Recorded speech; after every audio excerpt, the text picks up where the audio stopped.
guys, thanks for stopping by. Welcome to ASMR. ASMR showcases spine-chilling stories from Reddit. All will be narrated in a soothing ASMR whisper. So let's find a quiet spot, relax, and dive into the world of whispers and chills with these scary stories from Reddit. They say bad things happen in threes. 3 flickering lights. 3 dreams in a row. 3 knocks at the door. Jess never believed in stuff like that until the third night. It started with a single knock.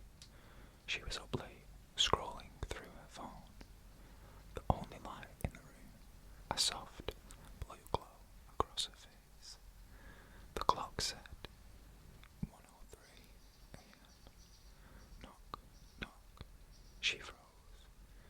2 knocks, slow, heavy, like someone using the side of their fist. Her flat was quiet. No roommates, no visitors. She waited, listened, held her breath. Nothing. She got up, padded to the door, looked through the people. No one. Just darkness. Still, silent. She went back to bed, convinced herself it was a dream. But then came night 2. 1:03 a.m. Knock, knock. Jess sat up, heart already racing. This time she knew she was awake. She walked to the door, slow enough, cautious. She peered through the peephole again. Still no one.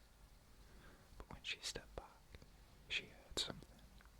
A whisper, low, faint, muffled through the door. She pressed her ear against the wood and heard it, clear as day. Just one more. She backed away, locked the deadbolt, shoved a chair under the handle. She didn't sleep that night. Her dreams were full of static, endless hallways, knocking, always knocking. On the third night, she didn't wait. She sat in the dark, lights off, eyes wide, watching the door, waiting. The minute the clock turned 1:03, knock, knock. She jumped. The sound echoed through the flat like thunder. But this time, there was a third knock. Soft, delayed, like a warning or a question. Knock, knock, knock. Then silence. She crept to the door, looked through the peephole. Still no one. But now, there was something written on the wood. 3 words carved in, like with a knife. Let me in. She staggered back, stared at the door. The words were fresh, splinters still hanging loose. She grabbed her phone and tried to call someone, but her screen, it was stuck, glitching, frozen on 1:03 a.m. No matter what she pressed, no signal, no time, no escape. And then the lights went out. The room was pitch black. Her own breathing sounded too loud. Too not alone. She backed into a corner, held her phone like a weapon, the useless screen flickering in her hand. And then the knocking started again, but not from the front door, from the inside. The bedroom door. Knock, knock, knock. She wasn't alone. She held her breath and listened. The knocks grew softer, more frequent. Then they moved to the walls, then the ceiling, like something crawling, searching, circling. Then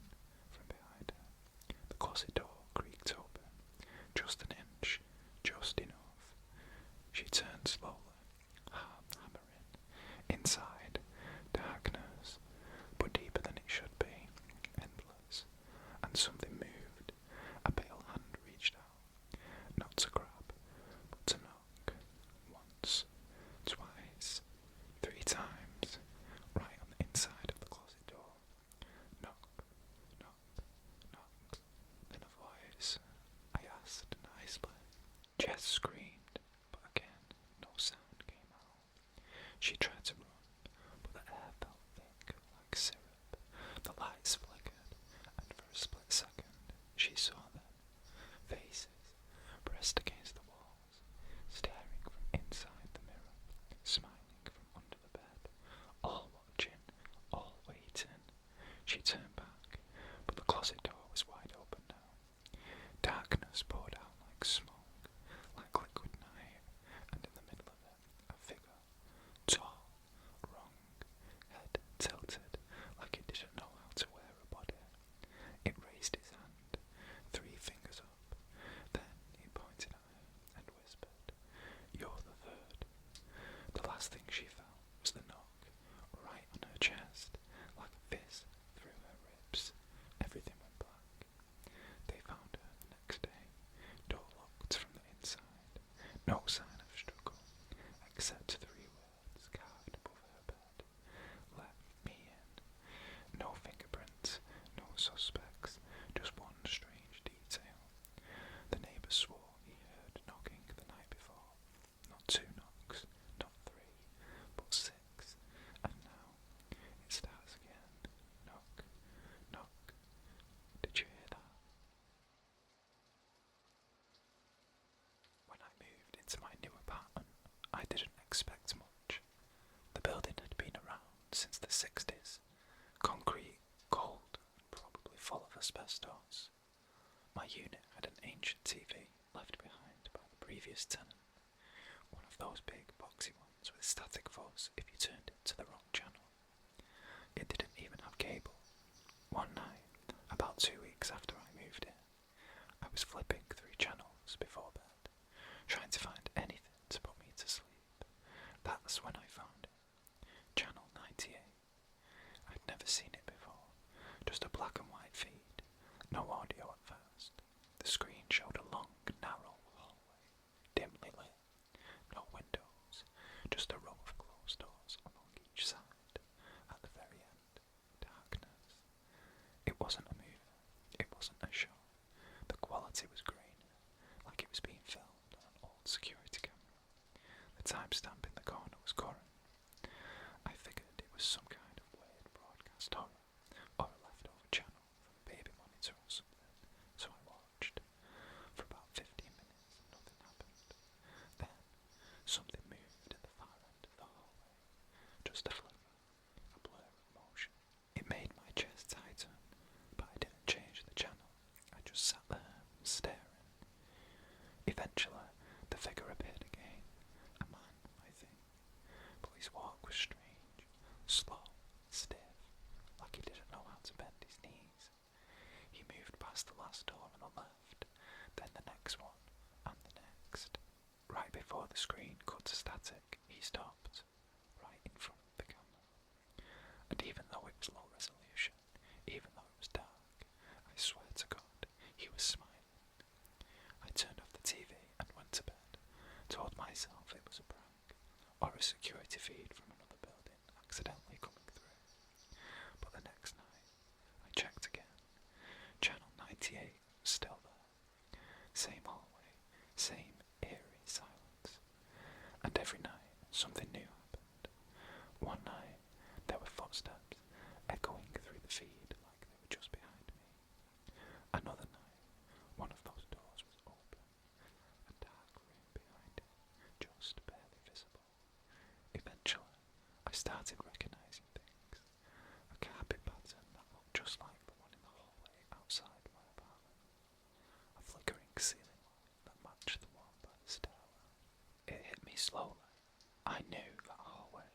It was here, in my building. I don't know how I didn't realise it sooner. Then one night, the feed was blank at first, just static. Then it flickered back on, but this time the camera was turned, not facing down the hallway, facing a door. My apartment number, plain as day. And in the dim light, I could see the figure standing in front of it. Same stiff stance, same tilt of the head. He raised his hand, knocked once, then the screen cut out. I didn't sleep that night. I checked the people, nothing. Listened for footsteps, nothing. The next day, I asked the building manager if there were security cameras in the halls. He said no. I asked him if anyone else had access to Channel 98. He laughed. There is no Channel 98. We only get up to 60. That night, I left the TV off. I tried not to look, but around 2:13 a.m. I woke up. The screen was glowing. I hadn't turned it on. I crept closer. The feed was live again, but this time it was inside my apartment, filming the couch, filming me asleep. I lunged forward, yanked the power cord out of the wall, and threw the TV into the hallway. It smashed against the floor with a horrible crunch of glass and metal. I moved out the next day, broke the leads, dimming back everything. I left the TV in the hall. Sometimes, late at night, I think I can still hear it, just faintly, click, static, and then my name, spoken like a whisper.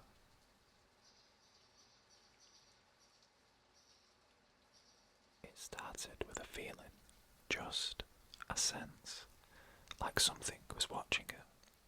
Not outside, not from the shadows, but from inside the house. Maya lived alone in a quiet flat on the edge of town. She liked the quiet, the stillness, the solitude. But lately, the silence didn't feel so peaceful. It felt heavy, like it was listening.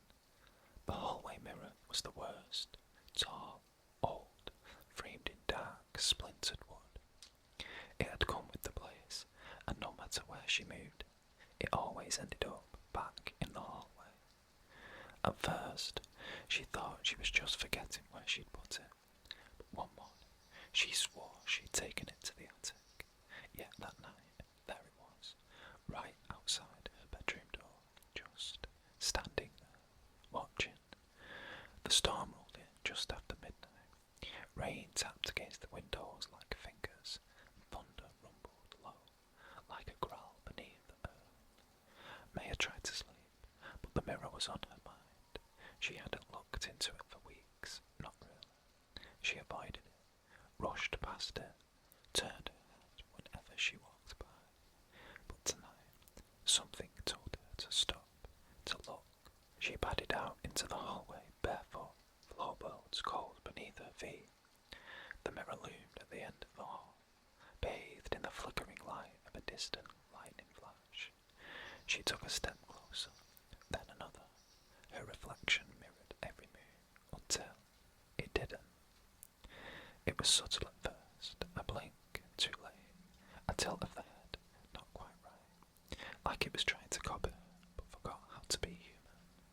Her breath caught, she leaned in, so did the reflection, but then it smiled. Maya didn't. Her lips were still, her face frozen, but the reflection smiled wide, teeth too long, too sharp, too many. She stumbled back, heart pounding in her throat. The light flickered, and the smile was gone. Just her reflection again, staring back, expressionless. She laughed, breathless. Nerves, she whispered, just nerves. She turned away, and that's when she heard it. A whisper, soft, right behind her, close, too close. It breathed against her neck. I'm not stuck in the mirror anymore. She spun around, but the hallway was empty, empty, except for her and the mirror. Except now her reflection was gone. The mirror was blank, just glass, no face, no figure, no sign of her at all. Her chest tightened, her skin prickled. She reached out, fingers trembling, and touched the cold surface, and the glass pulled. Her hand vanished, the mirror rippled like water. She tried to yank her arm back, but something grabbed her. Cold fingers wrapped around her wrist from the other side. She screamed, silently. No sound came out. Only breath, only panic. The mirror dragged her in, inch by inch, until her face met the glass.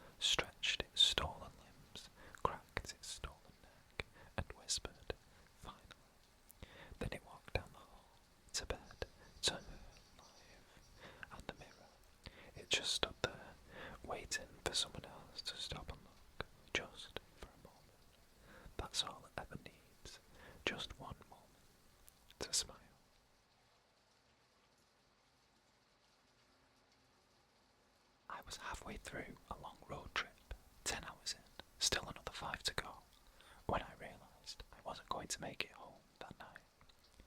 My eyes were getting heavy, and the rain was coming down hard. Visibility was short. Then I saw it, just off the highway, glowing through the downpour. The windward inn, vacancy. It looked run down, flickering neon sign, peeling paint, and a parking lot with more potholes than pavement. But it was open, and I was exhausted. That's all I needed. The front desk was inside a cramped lobby, filled with old furniture and that musty, forgotten smell.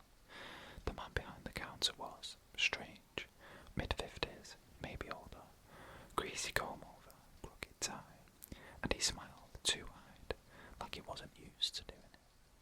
Room for one, he asked, before I'd even spoken. Yeah, just for the night. He handed me an old-fashioned brass key. Room 6, he said, last one on the right. Then he added, almost like an afterthought, breakfast's at 7, but I wouldn't worry about that. I gave a nervous chuckle, not sure how to respond. The hallway was dim, lined with doors and faded wallpaper. The carpet squished under my feet like it had absorbed decades of damp. Room 6 was at the end, just like he said. The room itself wasn't terrible. Outdated, yes. Floral comforter, TV with knobs instead of buttons, a little table with a Gideon Bible, but clean enough. I didn't even bother to unpack. I set my phone alarm, lay back on the bed, and closed my eyes. Sometime around 3 a.m. I woke up. I don't know why. No sounds, no lights, just a feeling. A deep, cold wrongness in the room. I sat up. The vent above the bed was hissing softly, like air escaping. Then I heard it. Something shifted inside the vent. Not wind, not a rat. A movement, slow and deliberate, like someone crawling. I stared at it, waiting, hoping I imagined it. Then, a knock at the door. 3 soft taps. I froze. No one should be out there at this hour. Then, the phone on the bedside table rang. Loud, shrill, cutting through the silence. I grabbed it before it could wake the dead. I didn't say anything, just listened. A woman's voice, barely a whisper. Don't answer the door. My heart pounded. Who is this? I asked, but the line went dead. The knocking came again, a little louder this time. I crept to the door and looked through the peephole.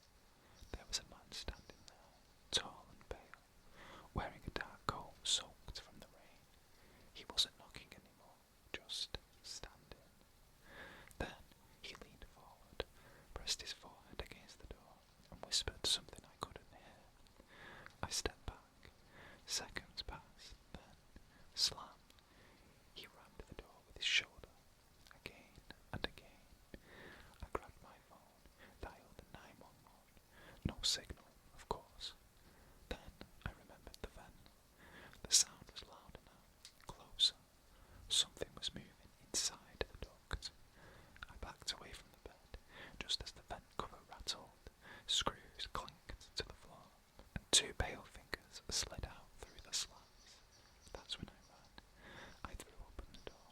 He was gone. The hallway was empty. I didn't stop.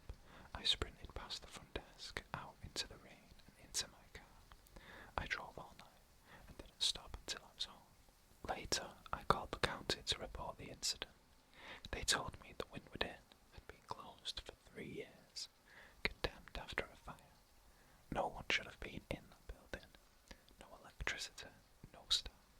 But somehow, room 6 was unlocked and lit. A week later, a letter arrived in my mailbox, no return address. Inside was a hotel key, old and tarnished. Room 7, and a note. Room for one more.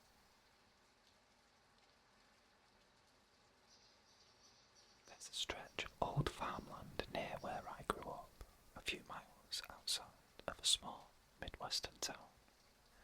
My uncle used to own a property out there, 10 acres, mostly overgrown, with a half-collapsed barn and a tiny one-bedroom cabin he used on the weekends. When he passed away, he left it to my dad, and since no one really wanted to sell it just sat for years, empty, forgotten. Until last fall, when I decided to spend a few weeks out there. I'd just left a miserable job, ended a long-term relationship, and I needed space, quiet, time to think. The first few days were peaceful, chilly, dry October weather. I fixed up the plumbing, cleared some brush, tried to make the cabin feel less like a shed and more like a home. Then I noticed the fence. It was at the far edge of the property, near the tree line, old, weather-worn wooden slats, barely standing. I hadn't paid attention to it at first. It looked like something from a bygone era. But I started seeing something strange. Every evening, just before dusk, I'd glance out the window while making dinner, or reading by the stove, and I'd see a person standing by the fence. A woman. She always stood in the same spot, never moved, just watched the cabin. The first time I noticed her, I went outside, thinking maybe a hiker had gotten lost. I called out and waved. No response. I walked towards the fence, but by the time I got halfway there, maybe 60 feet, she was gone. I chalked it up to poor light, or maybe my imagination, but it kept happening. Always around at the same time, always the same posture, arms at her side, head tilted, like she was trying to make out what she was seeing. One evening, I tried something different. I didn't go out. I just stayed inside and watched from behind the curtain. She was there again, closer this time, maybe 20 feet from the cabin. I didn't move, didn't blink, and in the span of one breath, she vanished. No footsteps, no rustling leaves, just gone. It started getting worse. I'd wake up in the middle of the night, feeling like someone was in the room with me. Not moving, just standing there.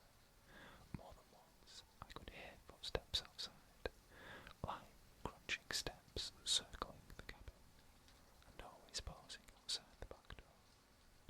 I kept a flashlight by the bed and checked every time. Nothing. But when I opened the door one night, the porch felt warm, like someone had just been standing there in the cold.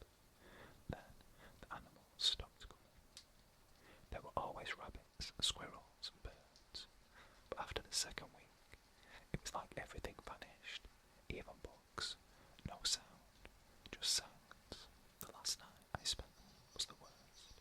I'd decided I was going to leave in the morning. I packed most of my things, locked the shed, and double-checked all the windows. I even left a flashlight on in the corner of the cabin. I lay in bed, wide awake, listening. Just past 2 a.m, I heard the front steps creak. Then, the unmistakable sound of someone trying the doorknob. Softly, slowly. Then, footsteps again. Not walking away, around the house. I held my breath and waited. They stopped beneath the bedroom window. I forced myself to peek through the curtain. She was there, closer than ever. I could see her face this time, though only barely. It didn't make sense. It looked wrong. Not disfigured, just not right. Like a face remembered from a dream drawn by someone who had never seen it clearly.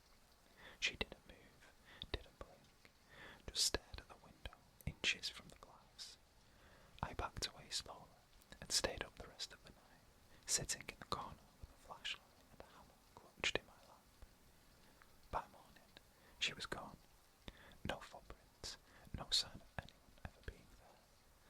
I left the cabin as soon as the sun came up and haven't been back since. My dad still owns the land, and he asked me a few weeks ago if I ever planned to use it again. I told him no. I didn't say why, because the truth is, I don't think that land is empty anymore. I think whatever was standing by the fence was waiting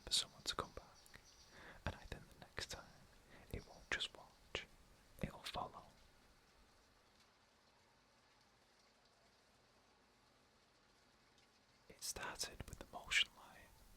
I live alone in a quiet rural area just outside of town.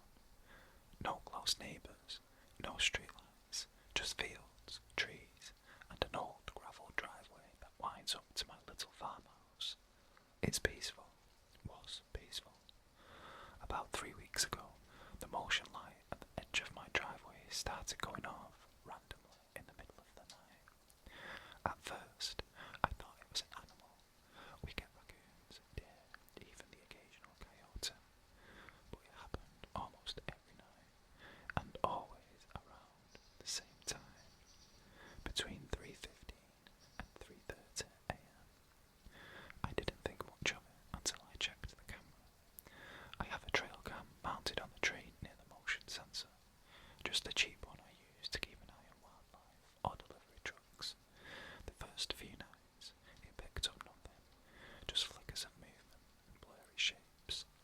But one night, there was something. A man, standing at the end of my driveway, just standing there, facing the house. He didn't move, didn't approach, he just stood with his arms at his sides, barely visible in the shadows. I paused the footage and zoomed in. It looked like he was wearing a jacket, maybe a hoodie under it. No facial details, too dark and too far.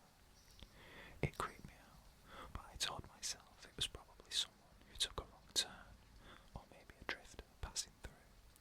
I didn't want to overreact.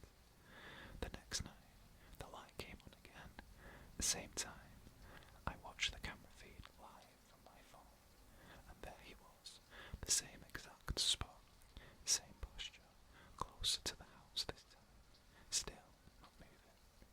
I called the sheriff's office. They sent a car around, but by the time they got there, the man was gone. No footprints, no tyre tracks, nothing. They said they'd patrol more frequently. I appreciated that. But the light kept going off, every night. One time, I went outside with a flashlight and a bat. The light was on, but there was no one there. I checked the footage later. He was there, and then he wasn't. No walking, no running, just gone between two frames. I started locking all the doors and windows every night, double checking them, sleeping with a kitchen knife next to the bed. I barely slept at all. Then things got worse. I started hearing footsteps on the gravel outside, crunching sounds, soft but unmistakable. They'd circle the house, sometimes stop right outside my bedroom window. But every time I looked out, nothing. I tried to show the videos to friends. Half of them thought I faked it, the other half told me to get out of there. Then, 2 nights ago, the light didn't go on. Not at 3:15, not at all. And that scared me more than anything. I stayed up, watching the feed like a hawk. Nothing. Darkness. No movement. Around 4 a.m, I couldn't take it anymore. I had to see it for myself. I opened the front door slowly and stepped out onto the porch. The night was dead silent. No wind, no crickets, just heavy, suffocating quiet. Then I saw it. Footprints, clear as day, leading from the end of the driveway straight up to the porch steps, but none going back. And as I looked down, I realised something else. The light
concludes today's Scary Reddit stories. Thank you for listening. If you enjoyed this creepy journey, don't forget to like and subscribe. Please also leave your own spooky experiences below in the comments. Who knows, I could add it to the next video.